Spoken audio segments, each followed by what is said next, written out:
এই তো কদিন আগে সোশ্যাল মিডিয়ায় দেখছিলাম বসিরহাটের একজন মদখোরের বাচ্চা, গাঁজাখোরের বাচ্চা, তারিখোরের বাচ্চা, সুদখোরের বাচ্চা, আমার আপনার রাসূল, আমার আপনার ঈমান, আমার আপনার ইবাদত, যিনাকে সৃষ্টি না করলে আল্লাহ পাক আসমান জমিন চাঁদ সূরজ কুল কায়নাত সৃষ্টি করতেন না, যিনাকে সৃষ্টি না করলে আল্লাহ পাক জান্নাত জাহান্নাম সৃষ্টি করতেন না। আজকে সেই রাসূল পয়গম্বরদের নিয়ে কটূক্তি করেছে। তিনারা ভিখারির বাচ্চা, তিনারা ছিলেন মুটে, তিনারা গরিবের বাচ্চা ছিলেন। কত বড় কথা বলেছে, আপনারা কতজন প্রতিবাদ করেছেন বলুন? আজকে রাসূলকে বলছে, পয়গম্বরদের বলছে ভিখারির বাচ্চা। খারাপ মনে নেবেন না, আমি মদখোরের বেটা বললাম, তারিখোরের বেটা বললাম, সুদখোরের বেটা বললাম, জেনাখোরের বেটা বললাম, অনেকের বুকটা ফেটে যাবে। তদন্ত নিয়ে দেখুন, তার বাপ ওই রকম ছিল, ঠিক না বেঠিক? আর রাসূল পয়গম্বর তিনারা ভিখারির বাচ্চা, এই কথা বলে না, এই আওয়াজ দেন, ভিখারির বাচ্চা কথা বলে না, গরিবের বাচ্চা, রাখালের বাচ্চা, রাখাল ছিলেন। জোরে বলুন, কত বড় গুস্তাখি করেছে ভাই। রাসূল পয়গম্বর গণেরা হলেন বাদশা, ঠিক না বেঠিক? ভাই আজকে পৃথিবীর জমিনে কোটি কোটি টাকার মালিক, 100 বিঘে আপনার কি বলে 100 বিঘে জমির মালিক, 50 তলা 100 তলা বিল্ডিং এর মালিক, তার আমল নামায় গুনাহ আর গুনাহ। আর একজন ভিখারি ভ্যান চালিয়ে খায়, ভিক্ষা মেঙে খায়, ভ্যান টেনে খায়, নাগল চষে খায়, 5 ওয়াক্ত নামাজি, রোজাদার, ইমানদার, সেই ব্যক্তিটা হলেন জান্নাতের মালিক, ঠিক না বেঠিক? তাহলে যারা জান্নাতের মালিক তারা কোনোদিন ভিখারির বাচ্চা হতে পারে? জোরে বলেন।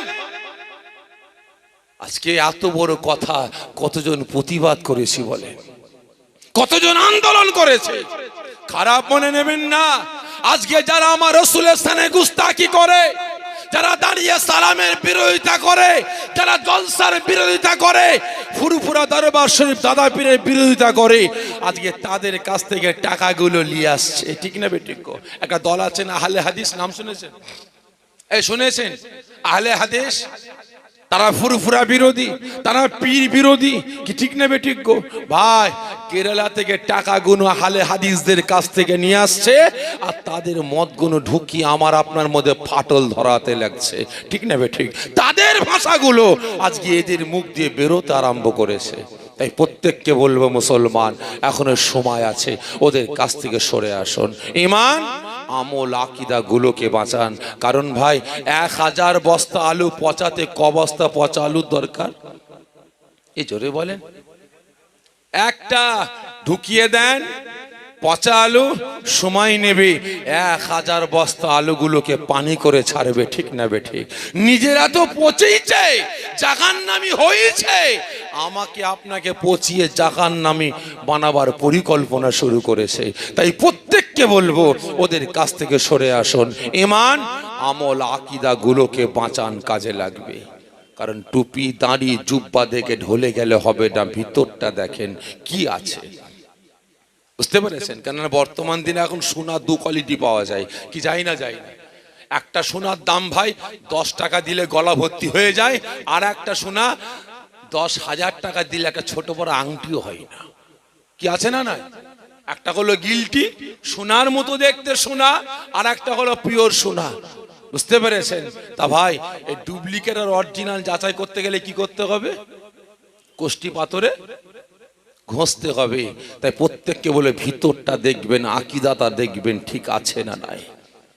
দ্বিতীয় নাম্বার, আমাদের সমাজে কিছু মানুষ বেরিয়েছে, নাম আছে মুসলমান, সাইনবোর্ড আছে মুসলমান, জন্ম নিয়েছে মুসলমানের ঘরে, খেয়েছে মুসলমানের ঘরে, লালন পালন হয়েছে ইসলামের ঘরে, শরিয়াতের ঘরে, কোরআনের ঘরে। কিন্তু বড় হবার পরে ওর আচার আচরণ ব্যবহার, ওর ক্যারেক্টার, ওর চরিত্র, ওর আদর্শটা আমার আল্লাহ পাকের পক্ষে না, রাসূলের পক্ষে না, শরিয়াতের পক্ষে না, ইসলামের পক্ষে না, কোরআনের পক্ষে না, মুসলমানের ঘরে জন্ম নিয়ে বেঈমান বেদিনদের পক্ষে। ঠিক না বেঠিক? আছে না নাই? তাই প্রত্যেককে বলবো ওদের কাছ থেকে সরে আসুন, সরে আসুন। ঈমান আমল আকীদা গুলোকে বাঁচান কাজে লাগবে। কারণ ভাই দেখবেন ওই মাঝে মাঝে কোকিলের বাসায় একটা, এই কাকের বাসায় একটা পাখি আন্ডা পারে, কি নাম বলেন তো? যে কোকিল। কাক তা দেয় না? যে কথা বলে না। কাক তা দেয় না? তা দেয়। বাচ্চা ফোটে না? ফোটে। কাক কখন বুঝতে পারি আমার বাচ্চা না? ওদিকে 4-5টা দিন বাচ্চা দিনকে দিন মোটা হচ্ছে, আর এদিকে 2 দিনকে দিন রুগা। কাক চিন্তা করে আল্লাহ এত খাওয়াচ্ছে, ওদিকে 4টে বাচ্চা মোটা সুটা, ই আবার কেমন বাচ্চা রুগা? ওদেরকে কম খাইয়ে একে খাওয়াচ্ছি যাতে মোটা সুটা হয়, যত খাওয়াই তত রুগা, যত খাওয়াই তত রুগা। কাক চিন্তা করে আল্লাহ ই আবার কার বাচ্চা? কাকের ভাষা কোকিলের ভাষা এক না আলাদা? আলাদা। যখন কোকিলের বাচ্চার বুলিটা ফুটে যায়, কাকের বাচ্চার বুলিটা ফুটে যায়, কাকের মাথায় হাত পড়ে যায়, আল্লাহ এতদিন তা দিলাম, বাচ্চা ফুটলো, বেটাকে খাওয়ালাম, বড় হলো, আর এখন দেখছি ভাষা আলাদা, ই আমার বাচ্চা না। কাক ঠুকরে ঠুকরে লাথি মেরে কোকিলের বাচ্চাগুলোকে বাসা থেকে ফেলে দেয়। ঠিক না বেঠে? খারাপ মনে নেবেন না। আজকে আমার আপনার পাড়ায় পাড়ায়, গ্রামে গ্রামে, বাড়িতে বাড়িতে ওই রকম কিছু পচা আলু, কিছু কোকিলের বাচ্চা জন্ম নিয়েছে। আজকে যারা আমার আপনার ঈমান আমল আকীদা, আমার আপনার একতা ঐক্য ভ্রাতৃত্ব ভালোবাসা ধ্বংস তলিস্যাৎ করে বেড়াচ্ছে, সময় এসে গেছে ওদেরকে এক ঘরে করে দেওয়া। সময় এসে গেছে ওদের কাছ থেকে সরে এসে নিজেদের একতা ঐক্য ভ্রাতৃত্ব ভালোবাসা, নিজের ঈমান আমল আকীদাকে রক্ষা করা। ঠিক না বেঠে? তাই প্রত্যেককে বলবো মজবুত হন, ঈমান আমল আকীদাকে রক্ষা করুন। তাই আজ আল্লাহ পাকের দরবারে শুকরিয়া আদা করব, ওই ফিতনাবাজদের পাতা জাল থেকে আল্লাহ আমাকে আপনাকে হেফাজত করে এই রিয়াজুল জান্নাত, জান্নাতের বাগানে আসার বসার, আল্লাহ পাকের তারিফ, রাসূল পাক সাল্লাল্লাহু আলাইহি ওয়াসাল্লামের প্রশংসা করার তৌফিক দান করেছেন। এজন্য আল্লাহ পাকের দরবারে লাখ লাখ শুকরিয়া আদা করে সকলে জোরে বলেন আল্লাহুম্মা আমিন। জোরে হবেন আল্লাহুম্মা আমিন। তা ভাই সাকিব, ওয়াজ নসিহত আল্লাহ করে আপনারা অনেক শুনেছেন, কি ঠিক না বেঠিক? অনেক শুনেছেন। এই যদুরহাটির আশপাশে বেশ কয়েক জায়গায় জলসা করেছি, 2-3 দিন আগেই পাশে জলসা করে গেলাম। তবে আজকে এখানে এই যদুরহাটির নতুন হাটে এই মাদ্রাসায় আমি জীবনে প্রথম আসলাম ভাই। জানি না কিভাবে কথাবার্তা বললে আপনারা শুনবেন, বুঝবেন, সেই মোতাবেক আমলের জিন্দেগি তৈরি করবেন জানি না। এসেছি দাদা পীরের আওলাদ, দুটো কথা বলে প্রত্যেকের কাছ থেকে বিদায় নেব। তবে আমার অভ্যাস প্রত্যেকটা জায়গায় কিছু কথা বলার আগে কিছু প্রশ্ন করি, ঠিক তদ্রূপ আজকেও প্রশ্ন করব, আশা রাখি সকলে উত্তরটা দেবেন। আচ্ছা বলেন তো, রাতের ঘুম হারাম করে মূল্যবান সময় ব্যয় করে কাজ কাম ত্যাগ করে এই রিয়াজুল জান্নাত, জান্নাতের বাগানে হাজির হয়েছেন, এই মুসলমান কার ভালোবাসায়? সকলে মিলে বলেন আল্লাহ, আল্লাহ রসুলের ভালোবাসায়। কে ভালোবাসেন কে বাসেন না বুঝতে পারলাম না, কারণ কেউ আওয়াজ দিলেন আর কেউ দিলেন না। সকলে মিলে বলেন কার ভালোবাসায়? আল্লাহ, আল্লাহ রসুলের ভালোবাসায় ভালোবাসেন। কারণ অনেকের আওয়াজ পেলে আপনার জবানটা বন্ধ, অনেকে আওয়াজ দিয়েছেন। যাচাই করতে চাইছি কতজন বলছেন আল্লাহ, আল্লাহ রসুলের ভালোবাসায় হাজির হয়েছে। একটু আমার সঙ্গে হাতটা উঁচা করে দেখান তো দেখি। মাশাআল্লাহ, হাত নামিয়ে দেন। আমার আল্লাহ পাকের পক্ষে, রসুলের পক্ষে, ভালোবাসার পক্ষে হাত তুললেন। এই জোরে বলেন। আমার সন্দেহ হয় মিথ্যা কথা বলেন, মিথ্যা। অনেকের মনে প্রশ্ন আসতে পারে আমি আল্লাহকে ভালোবাসি না, আমি রসুলকে ভালোবাসি না। খারাপ মনে নেবেন না মুসলমান, আপনার ভালোবাসা রেখে দেন, রেখে দেন।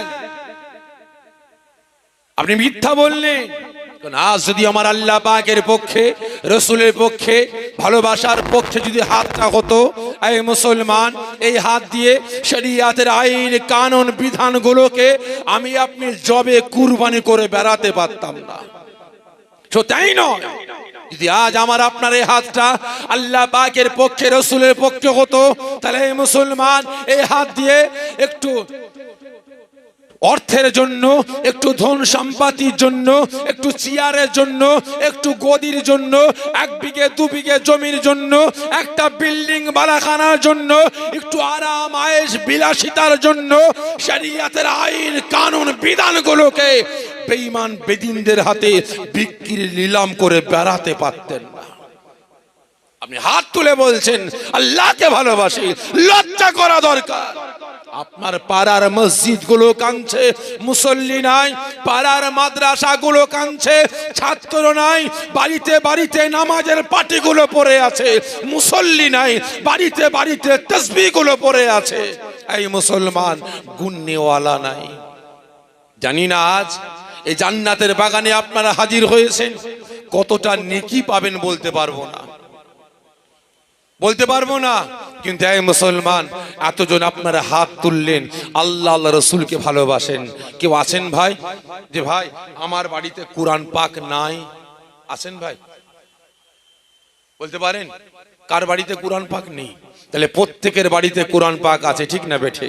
ভাই কোরআন পাক গুলোকে আর কাটার উপরে রেখে দিয়েছেন, আলমারির মাথায় তুলে রেখে দিয়েছেন, টেবিলের উপরে রেখে দিয়েছেন।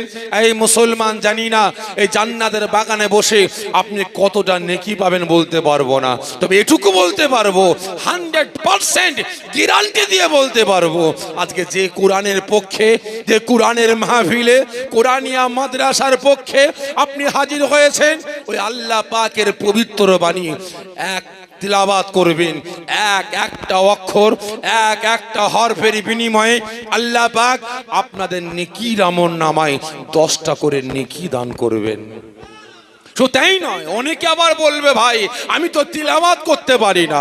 প্রয়োজন নাই, চেষ্টা করুন শেখার, কিন্তু আল্লাহকে ভালোবেসে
আমাদের পার্টি হেরে গেছে বলে কাঁদছে। আজকে ওই বিগায়া বেশরম মুসলমানগুলো রাসূলের ইজ্জতকে নিয়ে ছেলে খেলামো করা হচ্ছে, মসজিদগুলো শহীদ করা হচ্ছে, মাদ্রাসাগুলো শহীদ করে বন্ধ করে স্কুলে পরিণত করা হচ্ছে, রাসূলের সাথে গুস্তাখি করা হচ্ছে।